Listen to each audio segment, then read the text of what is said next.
47 megapixel S1R. Let's talk about this camera today. Maybe you can call it a chat version of G9 because of the shared top plate display, and they just look very similar, which I absolutely love on a camera. The S1R has 135% more resolution than the G9 and 88% more than the GH6. And today, I'm comparing them a little bit and talk about my experience using these two very different formats, full frame versus micro four thirds. I really wanted to test the S1R in Venice because I shot a lot of photos recently here in Venice with the G9 and GH6, so shooting in the exact location will give you the most appropriate material to compare the images. Unfortunately, it was a hazy day after a crazy foggy day yesterday. Ideally, I want an overcast day for its perfectly diffused lighting, but it is what it is. The sun doesn't hide behind the cloud that often anymore in this season. So anyways, due to the hazy, slightly misty atmosphere and bright midday sunlight, the images are not gonna have very vibrant color that pops, and the dynamic range is going to suffer a little bit. Can't really recreate something like this on the GH6 from a couple months ago. Anyways, the resolution is obviously superior, and that's exactly what I want. With the GH6, you can technically get even better image quality using the high-res mode, 100 megapixel mode, but that requires you to stay stationary and only able to capture non-moving subject. With S1R 47 megapixel, you can capture anything you like in any condition in high resolution, moving or not, gives you much more creative freedom. Also, no need to wait for the camera to process and compose high-res image after each shot taken. A lot of time saved. Here's a shot from the exact same bridge. If you look at the GH6 25 megapixel image, you can just barely make out the sign, the words written on the yellow sign. But with S1R, the writing appears solid and firm, much better detail. Well, I have to mention as well that the GH6 shot was taken at 80mm full frame equivalent focal length, and S1R shot was at 70mm. So the S1R was fighting an uphill battle by being 10mm short, yet still comes out on top easily. Now let's take a look at the GH6 100 megapixel high-res shot. Same location, also 70mm full frame equivalent focal length.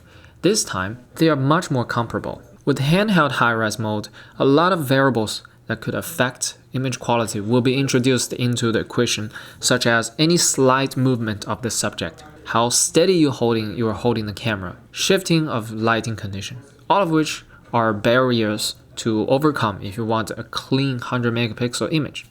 With S1R, you don't have to worry about any of these, so it's minimum risk for optimal results. Now I want to talk about the experience of using different formats. I really enjoy shooting landscape with micro four thirds because at f5.6, everything is in focus. That means you can use higher shutter speed to freeze the motion solid. No risk of shaky images.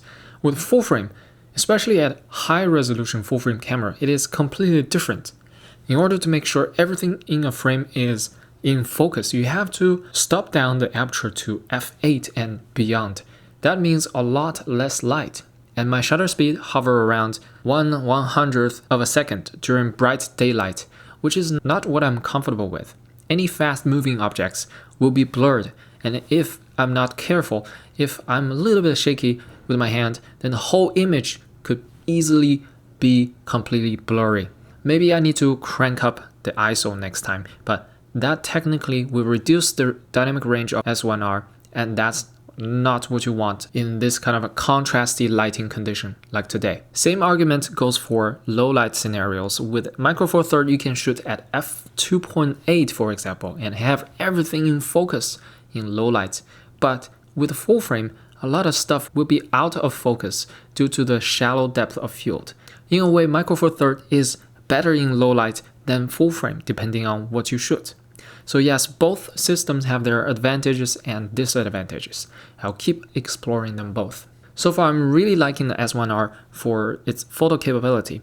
However, it's not quite made for video. My GH6 makes video making much more enjoyable and offers way more options and tools and much better image quality.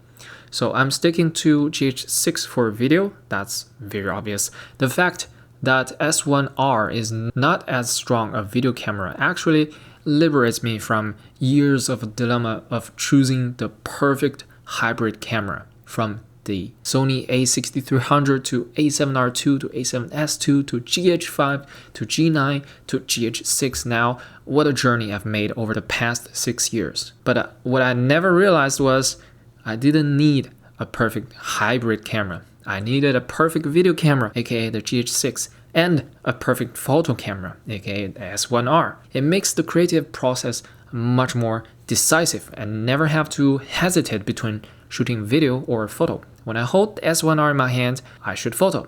GH6, video.